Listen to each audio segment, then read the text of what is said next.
물은 맛이 없기 때문에 평생 마실 수 있습니다. 만약 물이 맛이 있으면 평생 못 마십니다. 지겹죠. 공기는 향기가 없기 때문에 평생 마십니다.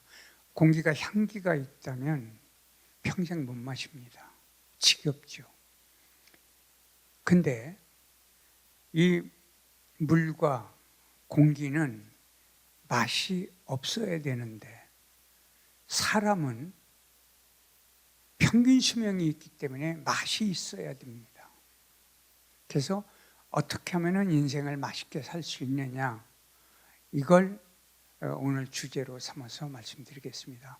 대한민국이 이렇게 발전한 것은 그동안은 모방 성장을 한 겁니다. 전부 앞 세대, 그러니까 현인들, 그 다음에 다른 나라, 다른 기술을 우리가 전부 모방을 해서 대한민국이 2021년에 이 못 살던 나라, 가난한 나라, 그 다음에 동족 상장, 그 다음에 비극의 연속, 절대 빈곤 국가에서 선진국이라는 네임을 얻었습니다. 그런데 그러면은 여러분 한번 생각해 보세요. 여러분은 지금요 조선조에 살았다면 여기 있는 분들이 대부분 평균 수명으로 돌아가신 나이입니다. 그러니까 지금 두 번째 그 시절 우리 그 조상들을 생각하면은 지금 벌써 두 번째 인생을 살고 있는 겁니다.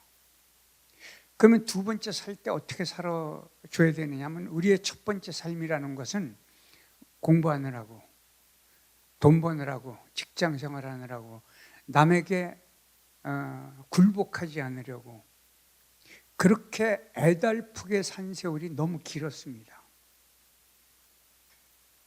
그래서 대한민국은 기적을 읽었는데 기쁨을 잊어버렸고, 배고픔은 해결했는데 배 아픔을 해결 못했습니다.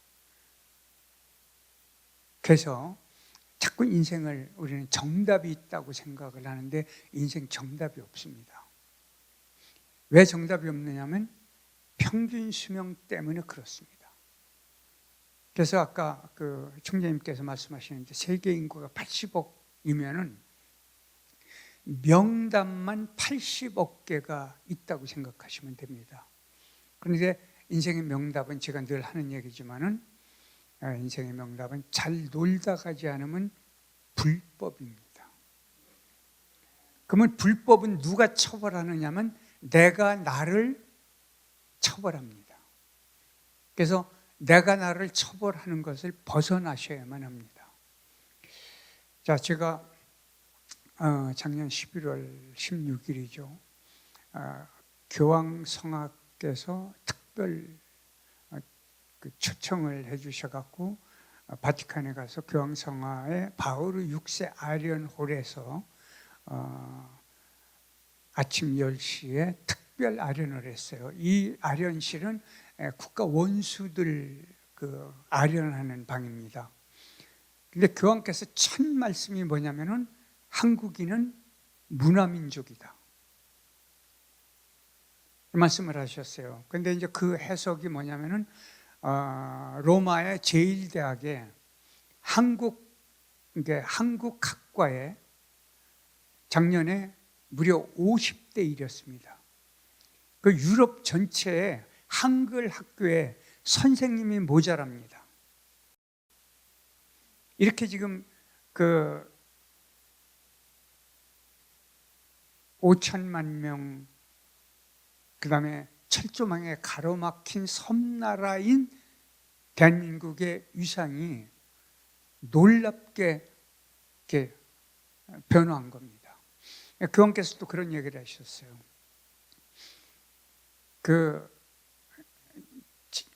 이제 유흥식 추기경님께서 통역하는 신부님이 소개를 하려고 그러니까 저를 따로 내가 직접 소개를 하겠다 그러시면서, 이 사람은 한국의 작가고 최초의 밀리언셀러에 지금 논산에 김홍신 문학관이 있는데 거기에 가보면은 이 사람이 지금까지 137권을 썼다.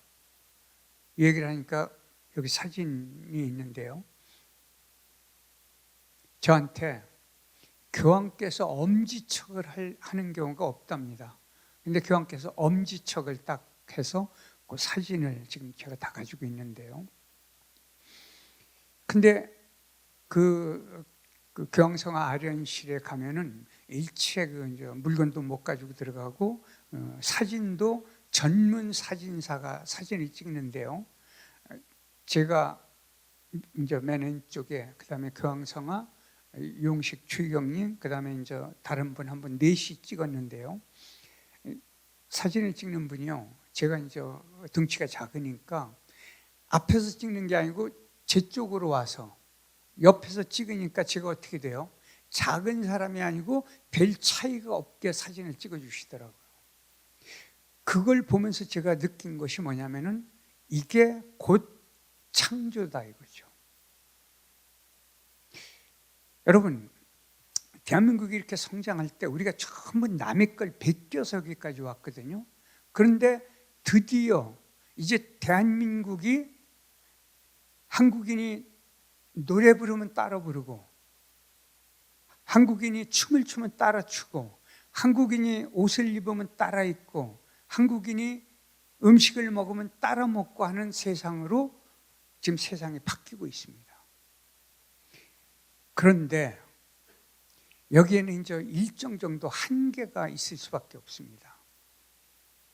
이걸 우리가 이제 모방 성장에서 창조 성장으로 뛰어넘어야 하는데 요 넘을 단계에 지금 우리가 있는데 실제 우리는 지금 요 단계를 넘기가 굉장히 고비가 많습니다.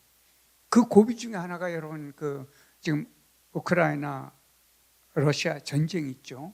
그럼 한국인은요 누구라도 우크라이나를 마음속으로 지지를 합니다. 뉴스를 보면서 푸틴을 저 나쁜 인간, 저거 벼락 맞을 거야 이렇게 이야기를 할 수밖에 없는 게 한국인이에요.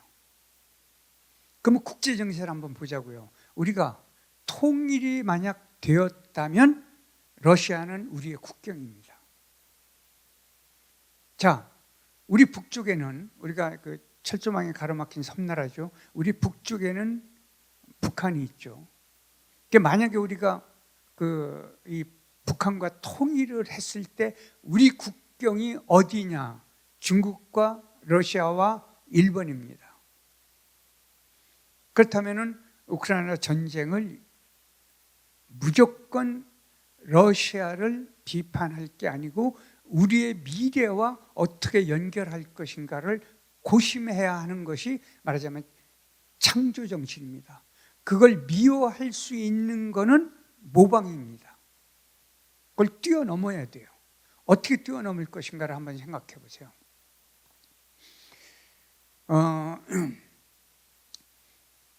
여러분 우리 공자 논어에 보면 물화라는 게 있어요. 물건 할 때 그 물하고 화, 변화한다 할 때 그 화입니다. 물화는 찰스 다윈도 똑같이 얘기했어요. 서양 철학과 우리 동양 철학을 비교해 보면은 놀랍게 같습니다. 그러니까 우리는요 2500년 전의 이야기를 오늘에서 보면은 옛날 사람들 참 보잘것없다라고 생각하지만은 그때의 종교의식, 철학, 민족의식, 문학사상, 그 다음에 우리가 흔히 얘기하는 이런 것들은 거의 똑같습니다. 그게 뭐냐? 찰스 다윈이요 특출난 정도, 뛰어난 정도, 용맹한 정도 살아남지 못했다. 오직 변화에 잘 순응한 종만 살아남았다. 자, 이 물화는 뭐냐면 이 동양 철학이죠. 물화도 똑같아요. 모든 세상에 존재하는 것들은 전부 변화한다. 그 변화에 어떻게 따라갈 것이냐, 이 변화에서 가장 진화를 잘한 것이 바로 인류입니다. 여러분 생각해 보세요. 만약에 여러분이 지금 아프리카 밀림지대에 두 부부가 중무장을 하고 걸로 들어갔다. 생존할 수 있을까요? 불가능합니다. 부래가 없어서 물속에 살 수가 없죠. 지렁이처럼 땅속에 살 수가 없죠. 그 다음에 원숭이처럼 나무를 탈 수가 없죠. 새처럼 날아다닐 수가 없죠. 표범이나 사자처럼 강인한 이빨과 발톱을 갖고 있지 않죠. 그 다음에 그 전갈이나 독사처럼 독을 갖고 있지 못하죠. 자, 지금 여기 여성들을 한번 보세요. 여성들이 이제 출산을 하지 않습니까? 그럼 출산하면 그 아이를요, 부모가 몇 년간 돌보지 않으면 생존 불가능합니다. 그런데 짐승들 한번 보세요. 바로 나면은 특히 포유류요, 낳고 바로 그 애미를 따라다니면서 젖을 물고 생존하지 않습니까? 근데 왜 인간은 그거 안 되느냐면, 본래요, 그 직립동물이 되면서 이제 뇌가 이제 지금 현생 인류가 이제 평균 1.5kg인데요. 이게 뇌가 발전을 하면서 이제 생각하고 느끼고 그 다음에 언어로 그 소통을 쉽게 하고, 그 다음에 손가락을 보세요. 손가락이요, 모든 그 지구상에 존재하는 그 동물 중에 이렇게 손으로 마음껏 물건을 만지고 사회활동을 하고 도구를 이용하고 할 수 있는 것은 인간밖에 없습니다. 이렇게 진화를 하게 된 것은 바로 두뇌 활동이면서 직립을 했기 때문에 그렇습니다. 그러면 직립을 하면은 여성의 골반이 좁아져 가지고 아이가 9개월 만에 나오지 않고 그게 21개월쯤 가면은 엄마도 아이도 같이 죽습니다. 그래서 어떻게 진화되느냐면 조산이라는 걸로 진화가 된 겁니다. 자, 그러면 이제 여기서 어떻게 우리가 이 진화를 연결할 것인가를 한번 생각해 보셔야 돼요. 자, 지금 전 세계가 형식상은 전부, 북한도 마찬가지요, 민주주의예요. 내세우는 건 다 민주주의죠. 근데 중국도 마찬가지고요.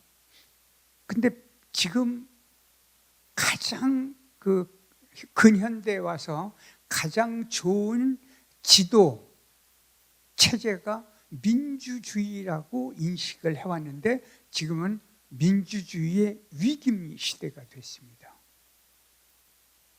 보세요.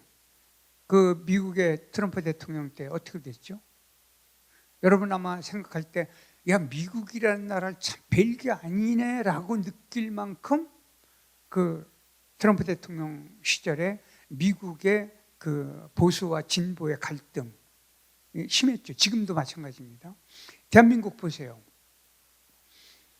세계가 인정하는 민주주의를 성공한 나라예요. 그 다음에 경제를 성공한 나라예요.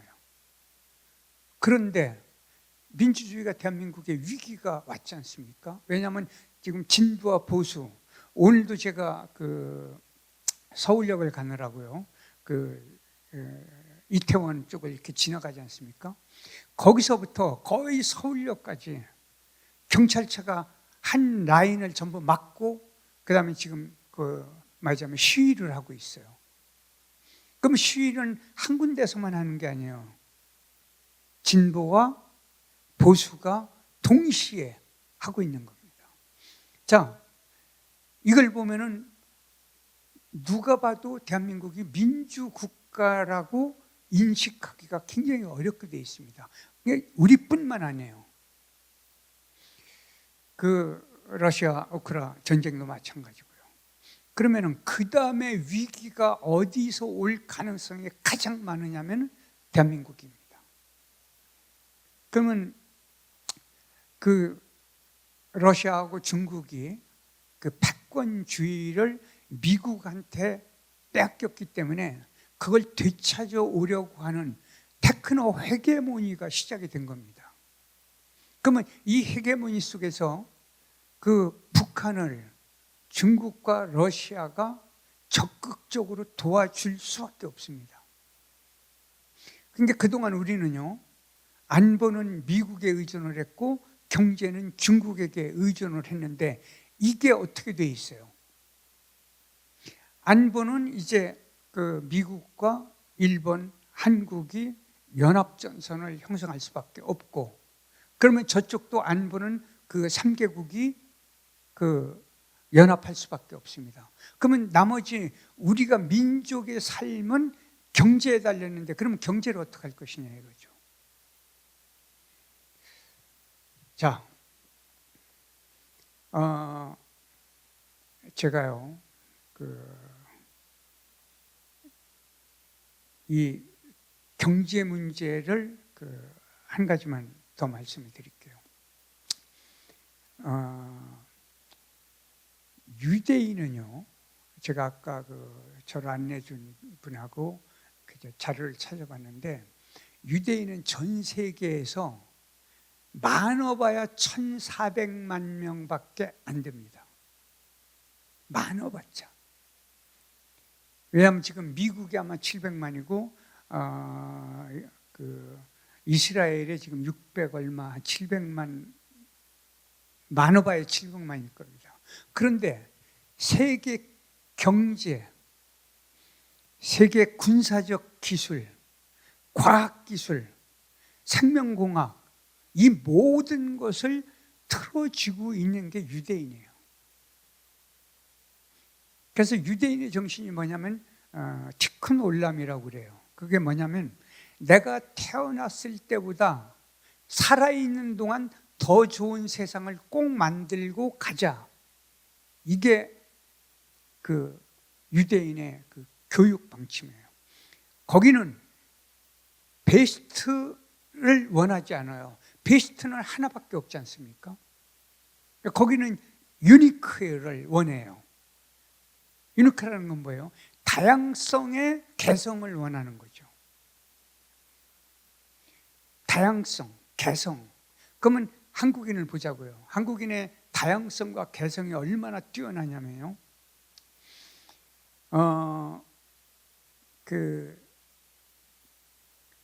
고구려 백제를 멸망시킬 때 그 후당서, 신당서 등 당나라 기록, 그 책부원부 이런 기록을 국서를 보면은요,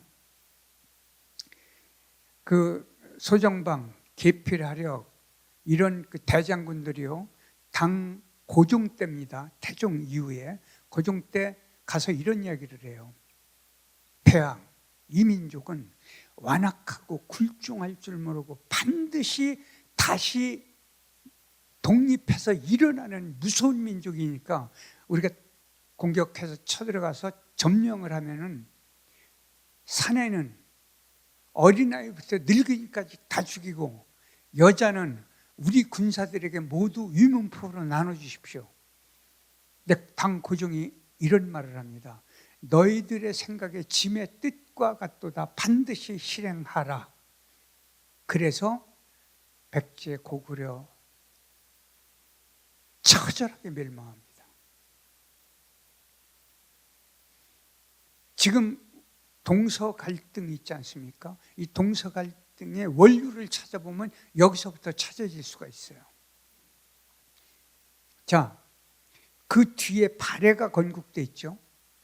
발해가 고구려 멸망한 뒤에 발해에서 무려 20몇만 명을 끌고 갔어요. 왕을 비롯해서 모든 대소신료와 말하자면은 지금 대한민국이 5천만 명의 남쪽에, 여기서 만약에 대통령부터 시작을 해서 20만 명을 그 중국이 만약 끌고 간다면 대한민국은 어떻게 되겠습니까?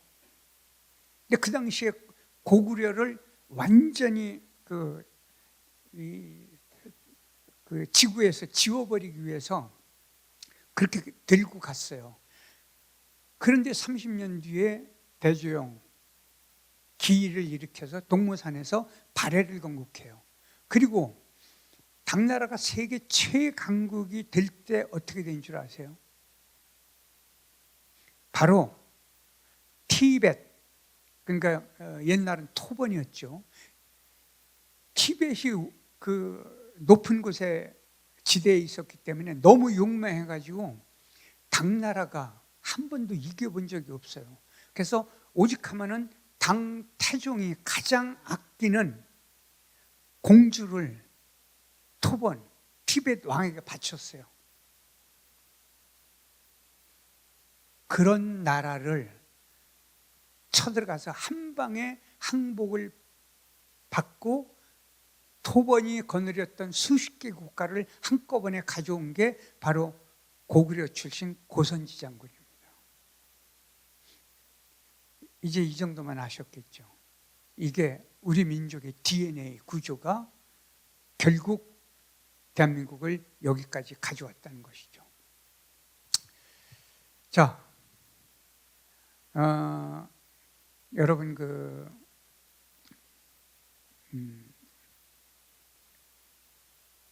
유대인이 그런 정신이었다면 그럼 우리는 뭐냐? 홍익인간이에요. 홍익인간은 뭐죠? 세상을 널리 이롭게 하자. 이게 홍익인간이에요. 근데 이 두 개가 같아요. 그리고 지금 이제 과학자들이 연구를 하는 게 뭐냐면 유대인, 일본인, 그 다음에 중국의 그 온대지방 쪽, 그 다음에 독일인을 비롯해서 유럽의 그 강성한 나라들, 이게 그 국민 전체를 놓고 비교를 해요. 이 두뇌가 얼마나 좋은가. 전 세계에서 가장 두뇌가 좋은 게 남북한입니다. 자, 그러면 이제 우리가 여기까지 올 때 어떻게 해서 여기까지 왔느냐를 한번 보셔야 돼요.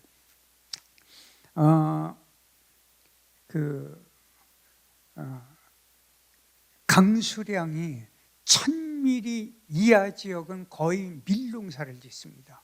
밀농사 지어보신 분들은 알지만 밀농사는요 마른 밭에서 자라거든요. 근데 1000mm 이상 오는 나라가 대한민국이에요. 여름에 집중적으로 오죠, 강수량. 그런데 논농사를 지어요. 왜냐하면 농농사는 물이 가장 중요한 겁니다. 자, 논농사를 1000mm 이상인데 대한민국은 유달리 산악국가예요. 농경국가예요. 그러니까 그 국민이 이동하지 않는 정착국가입니다. 그렇기 때문에 논농사를 지으려면 품앗이를 하지 않으면 농사를 못 짓습니다. 그럼 한번 생각해 보세요. 뭐를 심을 때요? 어떻게 심어요? 그냥 서서 심는 게 아니지 않습니까? 그죠? 요즘 뭐 기계로 심는 거 말고요. 전부 숙이고 심지 않습니까? 제가 이제 의료봉사 조직체를 하나 갖고 있기 때문에 그 여름에 3박 4일씩 그 농촌, 그 무의촌에 가서 그 의료봉사를 하는데 가보면요, 노인들 거의 100% 무릎, 허리, 관절 이 병이 없는 사람이 없어요.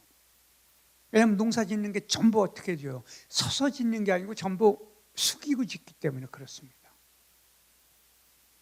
자, 이 고통, 그 육체적 고통, 이걸 이겨내기 위해서 발전하는 게 뭘까요? 노래, 춤, 그 다음에 음료 중에 이제 그 막걸리 뭐 이런 것이죠. 음료. 그 다음에 그 연합, 이게 그 두레, 이런 것들입니다. 그래서 우리 본래 그 무당이 점성술을 이제 무당이 점을 칠 때 두 가지를 못하게 했어요. 도둑점과 비방굿을 못하게 했습니다. 도둑이 뭐예요? 옛날에 그 한 동네에 전부 일가들이 함께 살기 때문에 도둑 맞은 거를 잡아내는 순간 그 사람이 도둑놈이죠. 그 사람은 그 동네 못 삽니다. 그래서 도둑점을 못 치게 했어요.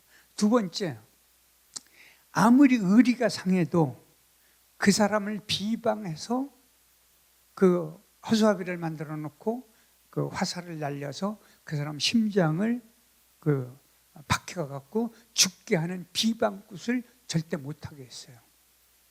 그게 이제 우리의 정신사에 남아 있습니다.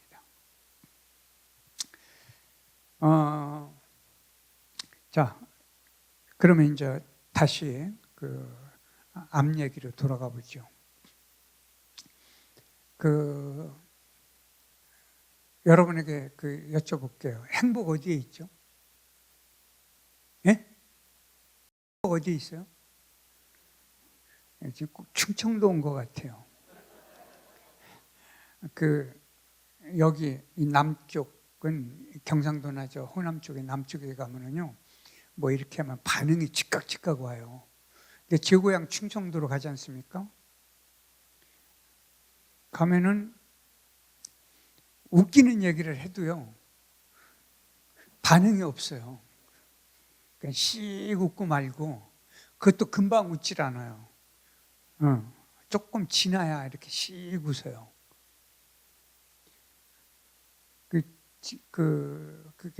그런데 여기가 그럴 줄 몰랐어요. 여러분 행복이 어디 있죠? 물어보면 다 내 마음에 있다고 그래요. 근데 묻지 않으면 전부 남이 가지고 있어요. 그리고 전부 마음 밖에 있습니다. 행복을 가지고 들어와야 돼요. 어디로? 내 앞으로. 지금 여러분은요, 아까 조선조 말씀드렸죠. 두 번째 사는 거예요. 그래서 여러분이 이런 강좌를 듣는 이유가 뭔 줄 아세요? 듣는 이유가 바로 죽음이 없다면 여러분이 만약에 이 자리에 와서 앉아서 공부를 하는 건 바보짓입니다. 죽음 때문에 여기 오신 거예요. 죽음 때문에 역사, 철학, 종교, 문화, 예술 이게 생긴 겁니다. 그러면 철학은 뭐예요? 인생의 천리를, 도를 깨달아서 내 남은 인생을 재밌게 살겠다라는 게 철학이에요. 역사는 뭐냐? 과거의 삶을 통해서 내 앞으로의 인생을 어떻게 가꿀 것인가를 연구하는 게 역사의 문제예요. 그럼 문학예술은 뭐냐? 남의 인생을 통해서 내 인생을 어떻게 잘 가꾸어 살 것인가를 연구하는 게 문학과 예술입니다. 자, 그러면은요, 여러분, 요즘 저도 코로나 때문에 염색을 포기를 했어요. 염색을 딱 포기했더니 염색약 하나 포기했는데 이렇게 편안할 수가 없어요. 왜냐하면 이렇게 이제 제가 방송도 하고 뭐 강연을 하니까 머리가 이렇게 올라오지 않습니까? 뭐 1cm만 흰머리가 올라와도 그때부터 어떻게 돼요? 염색을 해야 돼요. 근데 지금은 그냥 탁 놓으니까 아무 필요가 없어요. 머리에다가 뭐 바를 필요도 없어요.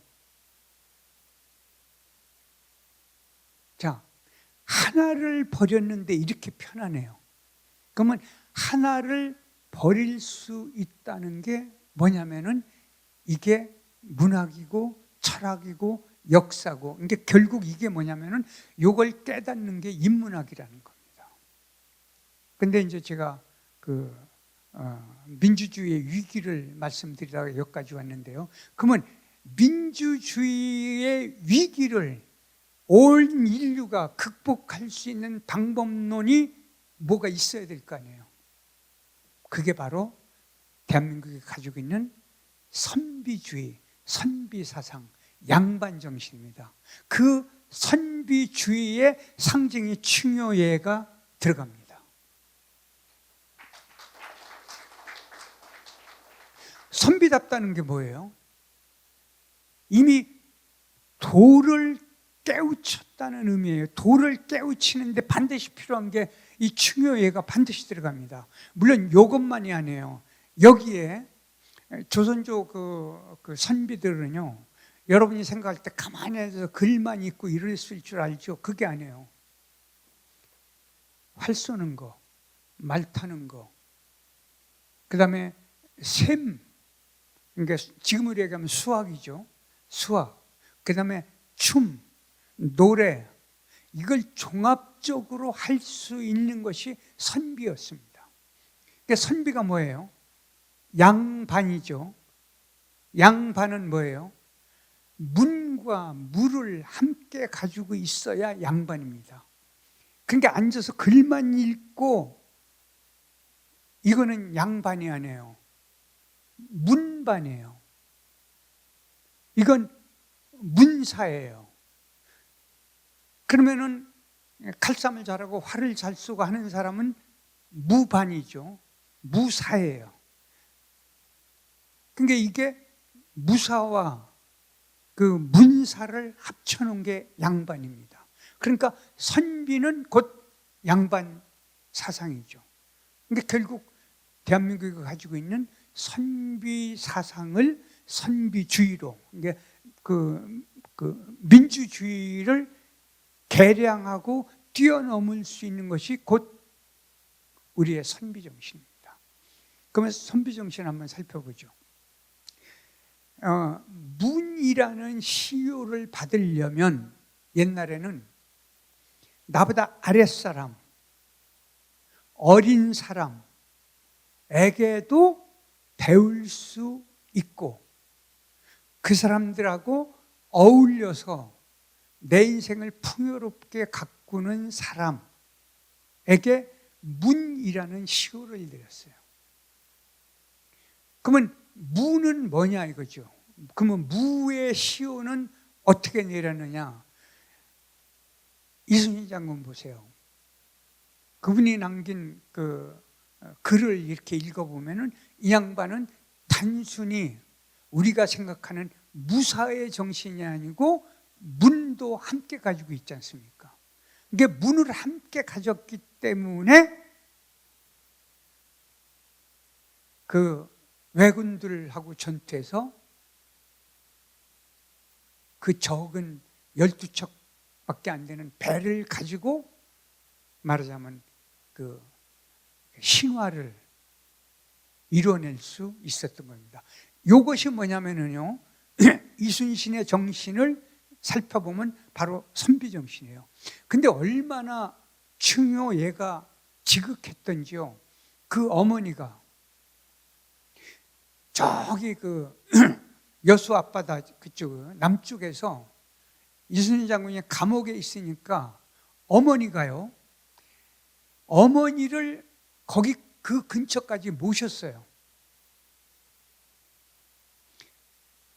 이게 효와 예가 함께 있는 것이죠. 충은 물론 나라에 관한 충은 의심할 여지 없었죠. 근데 어머니를 거기까지 모셨어요. 그 노인을. 그러니까 어머니가 이순신 장군이 감옥에 있으니까 거기서부터 육로로 경성까지, 서울까지, 한양까지 올라갈 수가 없죠. 그러니까 어떻게 해서 백길로 가는데, 옛날에 백길은요, 배가 큰 배가 아니고 지금처럼 동력선이 아니기 때문에 굉장히 바다에서 흔들립니다. 그렇기 때문에 노인이 배를 타고 가는 건 거의 죽음에 이르는 그 고통을 수반하고 있거든요. 그래서 어떻게 하냐면 배에다 내 관을 실어라. 왜? 저런 효자에게 나는 목숨을 걸겠다. 그 올라가시다 돌아가십니다. 그러니까 충효예, 이게 반드시 선비정신의 상징적 구조를 갖고 있는 겁니다.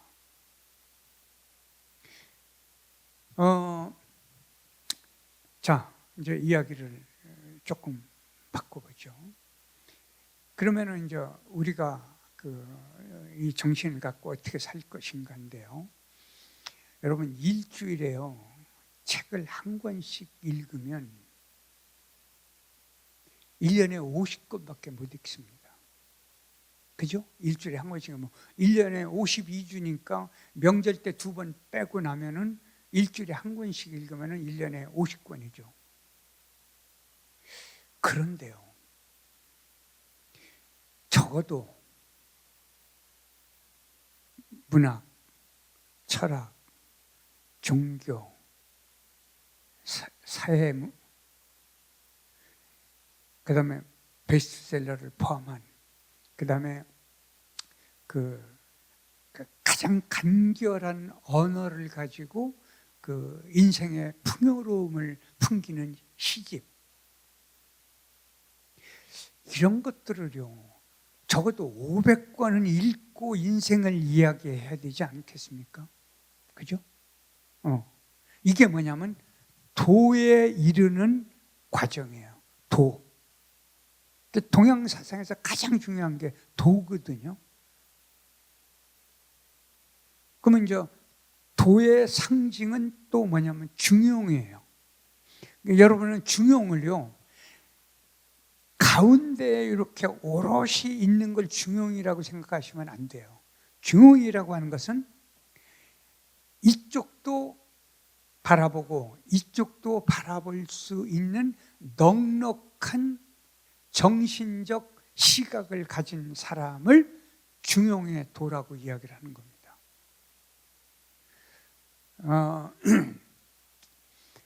그 아들 녀석이요, 결혼을 하고 난 뒤에 그 처가에만 갔다 오면 짜증을 내요. 너 왜 짜증 내냐 그랬더니 가면은 매일 그 듣는 얘기가 그 뭐 이름은 얘기 안 할게요. 보수 편을 드는 얘기를 한대요.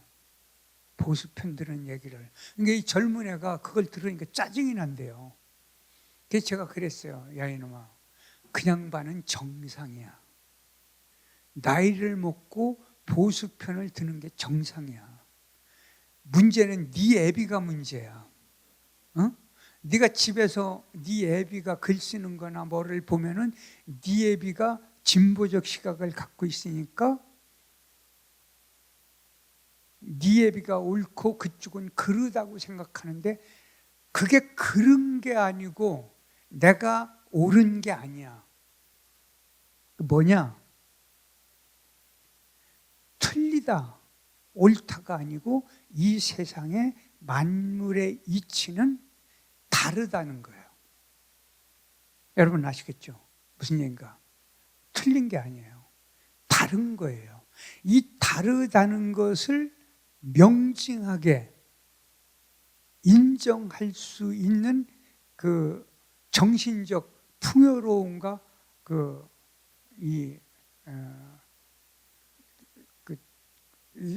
관통할 수 있는 힘을 갖는 그 지혜, 이것이 곧 뭐야? 중용입니다. 그런 의미 때문에 이런 말씀을 드렸습니다.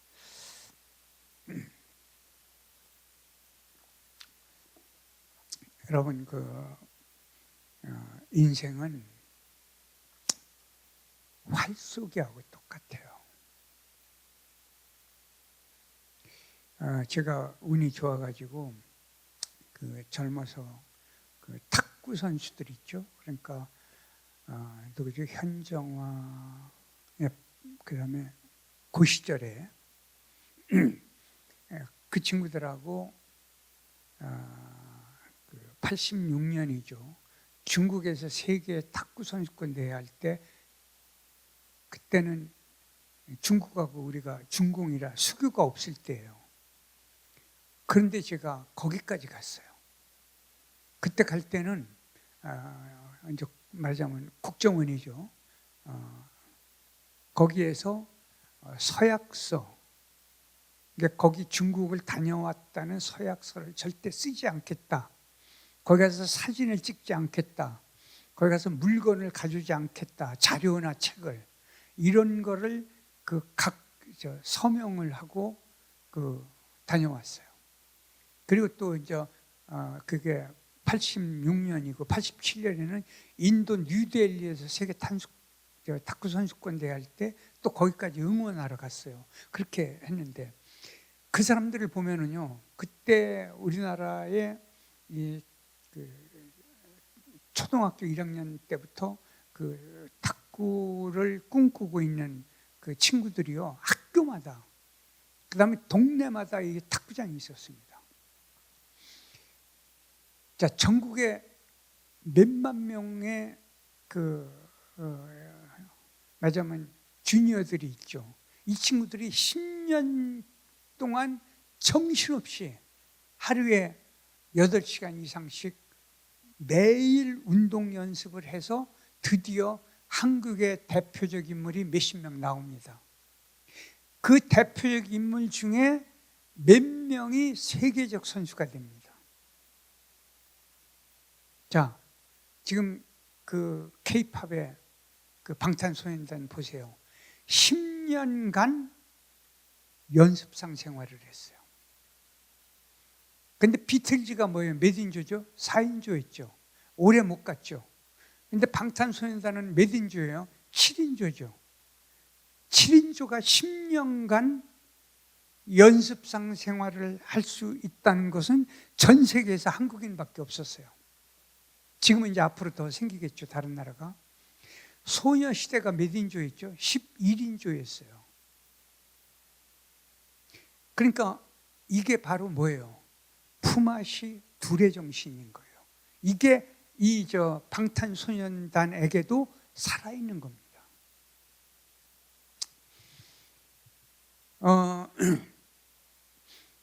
자,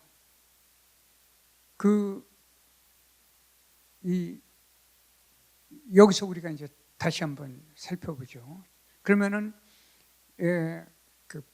품앗이 정신만 가지고 이게 가능할까를 보세요. 한국인은 그동안 모두 대한민국이 절대 빈곤국가고 이게 정변이 많았고 이랬기 때문에 한국에서 생존하려면 어떻게 했느냐면 연습생처럼 살았다고요. 그러니까 지금 행복도가 OECD 국가에서 꼴찌일 수밖에 없어요. 지금 여러분 한 30년 전만, 40년 전만 한번 생각해 보세요. 30년만. 그 전에 여러분 지금 이런 삶을 연상해냈습니까? 그러면 행복해야 될 거 아니에요. 근데 행복하지 못해요. 그 이유가 쉽게 얘기하면 비교법 때문에 온 겁니다.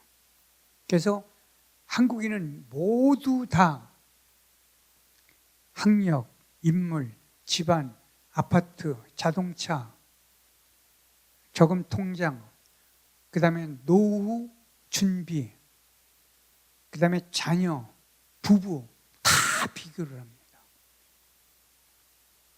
비교해서 행복할 방법이 없어요.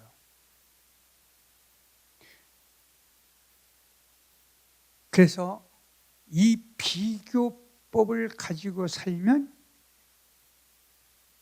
관상이 나빠지고 건강이 나빠지고 칭찬을 잘 못하고 웃음기가 거의 없습니다. 지금 얘기했던 이 네 가지를 뒤집어 주셔야 돼요.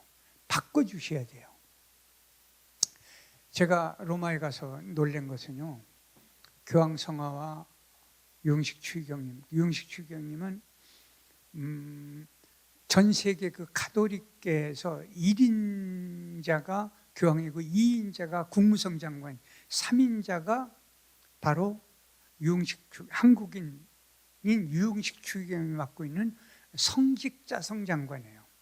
근데 전 세계의 성직자들을 총괄하는 자리가 한국인이 맡고 있어요.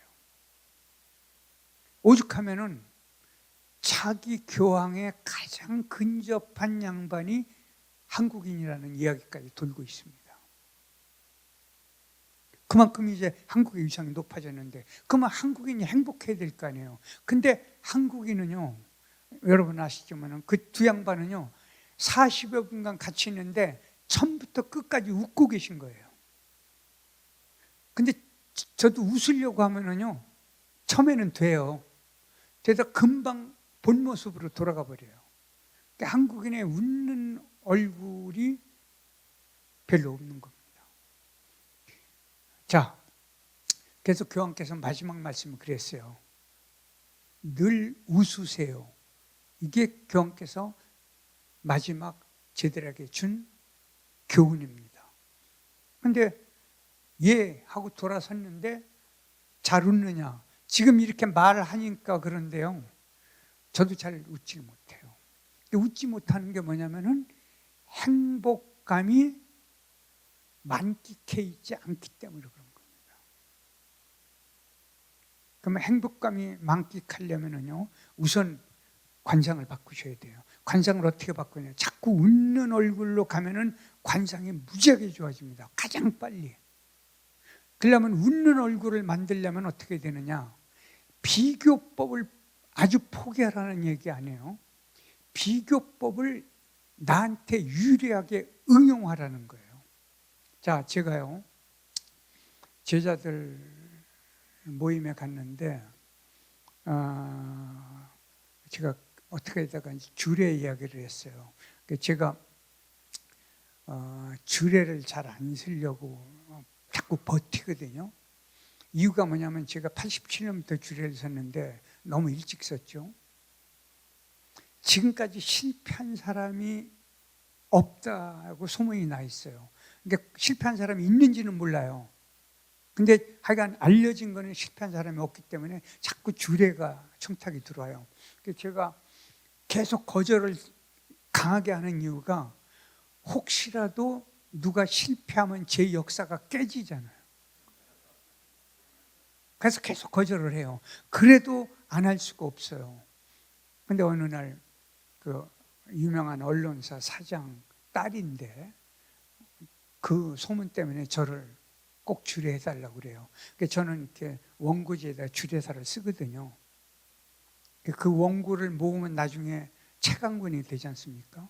그래서 그걸 모으기 위해서 이제 그걸 쓰는데 주례사가 좋다는 이야기를 들으니까요, 욕심이 나가지고 쓸 때마다 고심을 해요. 더 잘 쓰려고. 그날도 단상에 딱 올라갔는데 제가 원고를 토시 하나 틀리지 않게 제가 읽고 내려오는 사람인데 그날은 가자마자 저도 모르게 이렇게 얘기했어요. 그들은 나의 스승입니다. 주례를 승낙한 날부터 나는 몇 달 동안 다쳐도 안 되고 병원에 입원해도 안 되고 사고 나도 안 되고, 그러니까 몸 조심 마음 조심해서 내가 건강하게 이 자리에 설 수 있게 그대들이 만들어 줬으니 그대들은 나의 스승이기 때문에 오늘 아침 목욕 재개하고 그대들을 위해서 기도를 하고 왔으니 앞으로도 내 스승처럼 살아주세요. 네. 그랬더니요, 죽기 살기로 쓴 그 주례사는 아무도 얘기 안 해요. 앞에 얘기만 해요. 문화유산 국민식탁의 김종규 이사장님이 그 수필을 딱 읽고서 전화가 왔어요. 내가 그거 써먹어도 되냐고 그래요. 제가 안 됩니다. 왜 안 되냐. 그래서 그게 뭐라고 그러죠? 무슨 권한이라고 그러죠? 예? 저작권. 저작권이 저한테 있습니다. 그랬더니 그냥 쓰면 어떡할 거냐. 즉각 고발이죠. 그랬더니 고발하시오 그러고 써먹더라고요. 그 얘기를 이제 제자들이 있는데 스승들이 있는데 같이 했어요. 그랬더니 한 녀석이 손을 들어요.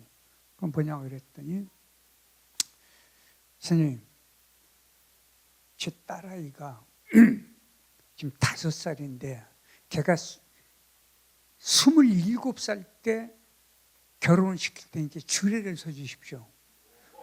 그래서 제가 가만히 생각하니까 이건 오케이 할 일이 아니에요. 그래서 대답을 안 했더니 막 제자들이 박수치고 난리가 났어요. 그래서 저거 시간 지나면 잊어버리겠지. 그러고서 그랬더니 벌떡 일어나더니 손가락을 거는 거예요. 그래서 손가락을 걸었어요. 약속을 했죠. 그리고 이제 작년 1월, 재작년인가요? 벌써 그러네요. 1월 11일 날 이 녀석이 또 모임에 갔더니 손을 들더니 드릴 말씀이 있습니다. 뭐냐고 그랬더니 제가 또 딸을 낳거든요. 그러니까 선생님 연세를 생각해서 25살에 주례를 결혼시킬 때 이제 주례서 주십시오. 애들이 박수치고 난리 나서 또 오케이 했어요. 그러고서 계산을 해보니까 제가 98살에 주례를 서야 돼요. 근데 여쭤볼게요. 기분이 좋았을까요? 나빴을까요? 기분 되게 좋았어요. 그때까지 살아야 되는구나. 어떻게? 건강하게. 이게요, 놀라운 칭찬이라는 걸 제가 발견했어요. 자, 그 녀석이요, 저보고, 보통 사람들이 저보고 이렇게 이야기할 때 10년 전에 보나 지금이나 참 똑같습니다 그래요. 거짓말인 거 뻔히 알면서 화장실에서 거울 보면 제가 진짜 젊어 있어요. 기분 되게 좋아요. 그런데 저 논산에 문학관 행사 때문에 내려가면 시골에서 있던 친구들이 있지 않습니까? 저보고요, 야, 너도 이제 별 수 없다. 폭삭 늙었네. 그리고 화장실에 가서 거울을 보면은요, 주름살이 왜 많고 머리는 왜 언제 빠졌는지 뭐 그렇고, 그 말 한마디에 제가 어떻게 돼요? 제가 변했더라고요. 근데 그 녀석이 저보고, 선생님 은발이 참 잘 어울리세요. 기분이 얼마나 좋은 줄 아세요? 흰머리가 어울린다 그러면 뭐 별거 아닌데 은발이라는 그 한마디에 제가 뒤집어진 거예요. 그랬더니 그 문화상 국민신탁의 김종규 이사장님이 그 자리에서, 야, 이 사람아, 그건 칭찬이 아니네. 뭐가 칭찬입니까? 그러니까 은발에 홍안이 너무 잘 어울리십니다. 여기까지 가야 칭찬이야. 아시겠죠? 그러니까 칭찬을 잘하는 사람의 특징이 뭔 줄 아세요? 유심히 보세요. 관상이 좋아요. 건강해요. 그리고 인생에 자존심이 있어요. 그리고 이런 사람은 주변에 인연이 좋아요. 칭찬에 인색하지 마세요. 자, 제가요, 3월 얼마에 3월 며칠인데 일요일에 법륜 스님하고 만일 기도를 끝내고 올해부터 만일 기도를 또 시작했어요. 그래서 이제 마지막에 제가 축사를 하게 됐는데, 만일 기도라는 것은 30년입니다.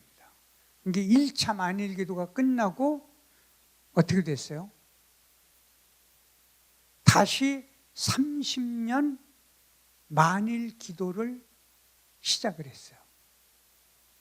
그러면 제가 만일 그때 축사할 때 그랬어요. 만일 기도를 하려면 제가 106살이 돼야 됩니다. 예. 네. 근데 이게 기분이 좋았을까요? 나빴을까요? 기분 되게 좋아요. 제가 106살까지 살아 있어야 돼요. 그러려니까 어떻게 돼요? 그 의식 때문에 기도를 하면서, 그래, 살아있자. 그럼 어떻게 살아있어야 되느냐? 아까 우리 부이사님께서 그런 얘기를 하셨죠. 부총님께서. 저보고 소식한다고 그래요. 그러니까 제가 사람들이 저보고 어떻게 건강을 챙깁니까? 이렇게 이야기할 때 제가 그런 얘기를 해요. 제가요, 젊은 시절에는 이 동네 양반이네요. 신성일 선배, 성일이 형을 되게 미워했어요. 제가 만나는 순간 내가 선배를 내가 굉장히 미워한다고 그랬더니 왜 그러냐요. 어느 날 여원인가 주부 생활에 보니까요, 부부가 결혼해서 저녁을 먹는 밥상이 뭔 줄 아세요? 옥수수 반도막에 과일 넣고 이게 저녁이에요. 쟤들은 그거 먹기 싫은 건데 그게 저녁 식사예요. 그럴 때 뭐라고 하냐, 이 사람아. 배우는 배 나온 사장 역할을 할 때는 배다모를 집어넣으면 되지만 젊은 역할을 하려면 배가 나오면 젊은 역할을 못해. 그러니까 뭐야? 다이어트를 할 수밖에 없잖아. 그러니까 이렇게 먹어야 돼. 이게 배우의 운명인 거야. 숙명인 거야. 이렇게 얘기를 하는 거예요. 그래서 그때부터 제가 이제 형이라고 부르고 좋아했어요. 그러니까 그렇게 키 크고 인물이 좋은 사람을 부러워했어요. 근데 지금 아니에요. 제가 작은 것이 너무 고마워요. 왜? 작기 때문에 열량이 많이 필요하지 않아요. 무슨 얘기인가 아시겠죠? 그 다음에 소식을 해도 부담이 없어요. 그리고 술을 남들처럼 마실 수가 없어요. 많이 마시면은 뭐 쓰러지니까. 자, 두 번째. 제가 사랑은 잘 못해요. 그런데 미움, 분노, 화, 이건 잘 버려요. 저는 지금 그래서 미운 사람이 없어요. 기도할 때 뭐냐면 제가 남을 미워하지 않게 해달라고 기도를 해요. 저를 계엄 때 잡아간 양반이요. 그 전두환 측근이었죠. 잡아간 양반이 몇 년 전에 돌아가셨어요. 제가 진짜 이 양반을 미워하는지 안 미워하는지 실험하기 위해서 제가 절방석을 놓고 108배를 하고 향과 초를 켜놓고 108배를 하면서 기도를 했어요. 좋은 곳으로 가시라고. 그러면 그 사람이 제가 기도한 거 알까요? 모를까요? 모르지만은 누가 행복했을까요? 제가 행복하죠. 네. 세 번째는요, 제가 아까 그 교황성화 초대를 받을 만큼 가톨릭 신자예요. 근데 저는 그 불교 공부를 하느라고 지광 큰 스님 밑에서 성공부도 했지만 지금 법륜 스님하고 벌써 20여 년간 봉사활동을 같이 하고 있어요. 남들이 저를 불교 신자로 아는 사람이 굉장히 많아요. 근데 저는 기도를요, 어떻게 하느냐면은 기도하는 거는 가톨릭식으로 하고 몸은 불교식으로 해요. 그러니까 뭐냐면 108배를 해요. 매일. 네. 그러니까 해외여행을 가서 이 절방석이 없어서 불편하면은 이부자리를 이렇게 내려놓고 그 위에서 합니다. 자, 이렇게 말씀드리는 이유가 있는데요. 108배를 할 때 나를 위한 기도를 하면은 지겨워져요. 근데 남을 위해서 하는 기도를 하면은 뭐냐면 내가 자긍심이 생겨요. 그래, 당신들은 모르지만은, 국가는 모르지만은, 민족은 모르지만은, 세계 인류는 모르지만은, 병든 이는 모르지만은, 가슴 아픈 이들은 모르지만은 나는 그분들을 위해서 나는 기도를 한다. 그러면 뭐예요? 그분들은 모르지만은 나만 충족감이 생기지 않습니까? 그래서 이런 말씀 드리는 거예요. 여러분, 이 발효하고 썩는 거는 한 끗 차이예요. 썩는 거는 인생을 망가뜨리지만은 발효는 인생을 풍요롭게 만들어요. 그러니까 발효가 뭐냐면요, 내가 이 육신이 발효할 수는 없잖아요. 의식이 발효하는 것이죠. 생각이 발효하는 것이죠. 그렇죠? 내 지적 감수성이 발휘하는 거잖아요. 그래서 아까 유대인 얘기를 했죠. 태어날 때부터 살아서 더 좋은 세상을 만들자. 우리는 홍익인간이죠. 내가 살아서 이 세상에 무엇인가 보탬이 되자. 조금이라도 보탬이 되다가 가야 됩니다. 그래서 여러분 이제 결론으로 가겠습니다.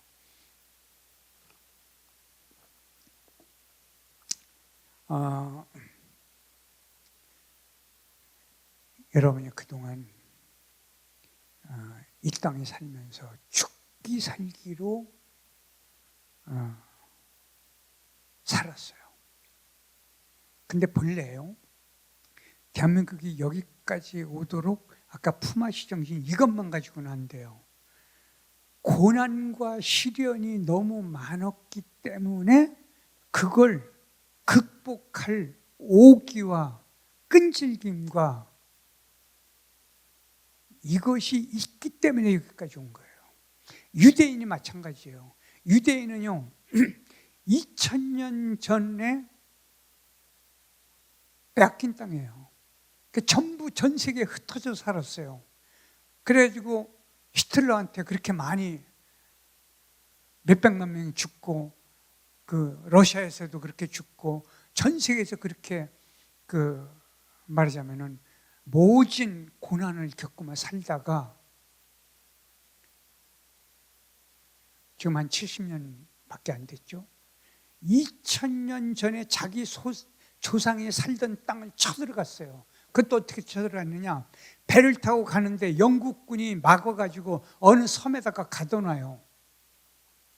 그때 영국군에 근무를 했던 유대인이 배를 구해가지고 유대인들을 데리고 이스라엘 쪽을 향해서 바다를 향해서 갑니다. 그때 영국 배가 막아요. 그때 어떻게 한 줄 아세요? 배 안에서 전부 탄식 투쟁을 합니다. 전 세계 언론이 난리가 났죠. 그리고 일정한 시간이 되면 한 명씩 바닷속으로 떨어져 자살을 해버립니다. 그래서 할 수 없이 영국이 그 배를 이스라엘 땅으로 보내서 거기서 독립을 합니다. 그런 민족의 그 DNA가 유대인을 만든 거예요. 그럼 대한민국이 어떤 정신이었느냐? 그동안 얼마나 이 시련과 고난이 많았습니까? 여러분도 마찬가지예요. 지난주인가요? 미국에서 이민 갔던 분이 한국에 와서 이제 저랑 만나서 이야기를 했는데 한국에 오면 놀랍다는 거예요. 왜냐하면 그 당시에는 너무 못 살기 때문에 글로 갔는데 지금은 거기서 재산을 다 팔고 와도 서울 변두리에 아파트 한 채를 못 사요. 그만큼 한국이 잘 살고 있는 거예요.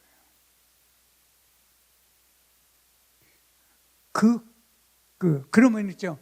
외형적으로는 잘 살고 있는데 내용적으로는 잘 살고 있는 게 아니에요. 그러면 왜 잘 못 사는지를 정리를 하겠습니다. 한국인은요 평균 수명이 세계에서 가장 빨리 늘어났어요. 노령 인구도 가장 빨리 늘어나요. 그런데 한국인은 죽기 전에 10여 년간 전부 병자로 살아요. 전 세계에서 의료 비용이 가장 많이 들어요.